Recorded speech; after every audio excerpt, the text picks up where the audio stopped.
Dugaan kasus korupsi yang menyeret nama Dahlan Iskan merupakan pengembangan dari kasus penjualan kondensat, di mana tahun 2010 PT PLN menunjuk PT TPPI untuk memasok high speed diesel HSD atau solar industri ke sejumlah pembangkit listrik di Medan dan Surabaya.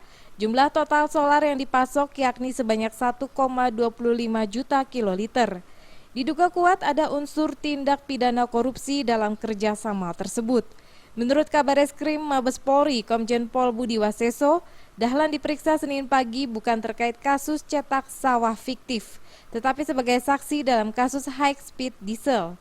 Budi menyatakan Dahlan Iskan diperiksa sebagai saksi saat dirinya masih menjabat sebagai Direktur PLN. Nanti dari pengembangan dari hasil pemeriksaan, jadi ini kan masih berjalan terus. Jadi kasus kondensat itu kan berjalan dan itu tidak, saya katakan tidak cepat kan dulu saya bilang. Ini kan pasti akan bergulir terus bertahap. Pak, pada kasus ini kan melibatkan Pertamina, Pak. Tapi dari ya nanti kita lihat, bisa saja. Nanti kita lihat dari MNQ, SDM, nanti semua dilibatkan. Pihak Pertamina belum diperiksa nih, Pak. Belum, karena kan belum ada hubungannya dengan hasil keterangan saksi. Pasti nanti kalau ada, pasti kita pasti. Budi menambahkan saat ini kasus tersebut masih dalam tahap penyelidikan dan penyidik belum menetapkan adanya status tersangka.